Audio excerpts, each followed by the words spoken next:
Hello बच्चों, आइए देखते हैं एक प्रश्न। क्या परिमाप 80 मीटर तथा क्षेत्रफल 400 मीटर वर्ग के एक पार्क को बनाना संभव है? यदि है तो उसकी लंबाई और चौड़ाई ज्ञात कीजिए। तो हम क्या करेंगे, यहाँ पे मुख्य अवधारणा लिखेंगे। मुख्य अवधारणा। तो ये क्या होगा इस प्रश्न के लिए? तो देखिए हम क्या करते हैं, एक पार्क बना रहे हैं। ये क्या आपका पार्क है? ये आपका एक पार्क है। A B C D. ये पार्क आयताकार है। तो ये इसकी क्या है, लंबाई है। ये इसकी लंबाई है और ये इसकी चौड़ाई है। तो देखिए हमें पता है कि आयत की आमने सामने की जो भुजा होती हैं बराबर होती हैं। तो ये देखिए, अगर आपके पास ए सी बराबर होगा डी बी के, और इसी प्रकार ए बी बराबर होगा सी डी के।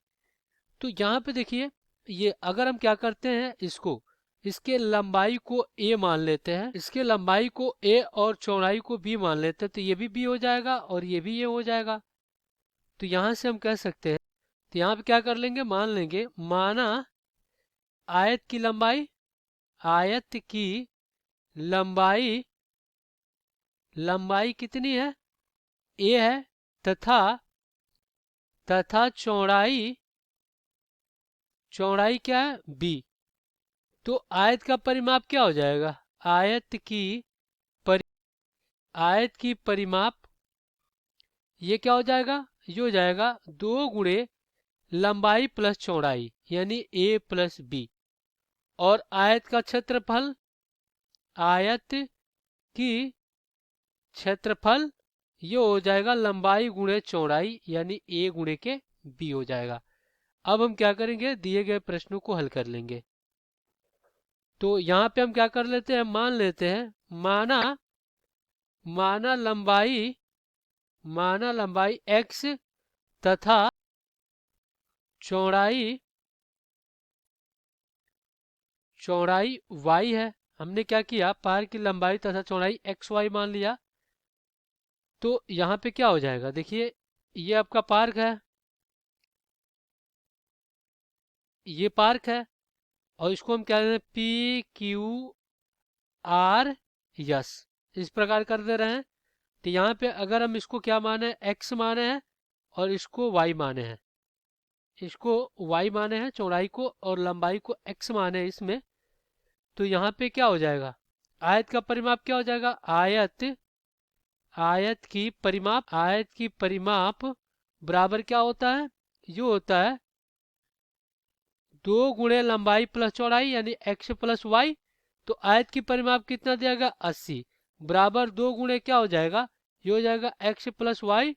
तो इसको काटेंगे तो ये 40 बार में कट जाएगा। तो यहाँ से x प्लस वाई कितना आ गया, 40 आ गया, समीकरण 1।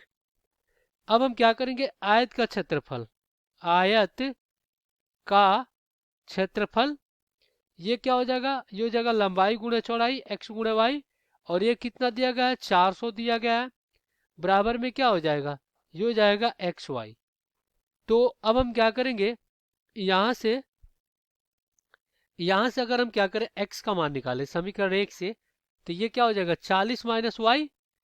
तो यहाँ पे आपका क्या हो जाएगा, 400 बराबर में 40 40 और माइनस वाई, और गुणे में क्या हो जाएगा, वाई।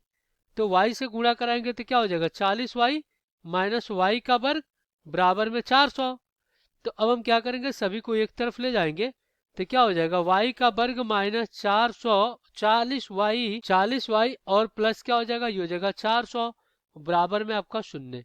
तो अब हम क्या करेंगे, इसका गुणनखंड करेंगे, क्योंकि ये द्विघात समीकरण के रूप में हो गया। तो हम क्या करेंगे, मध्य पद का विभाजन करेंगे।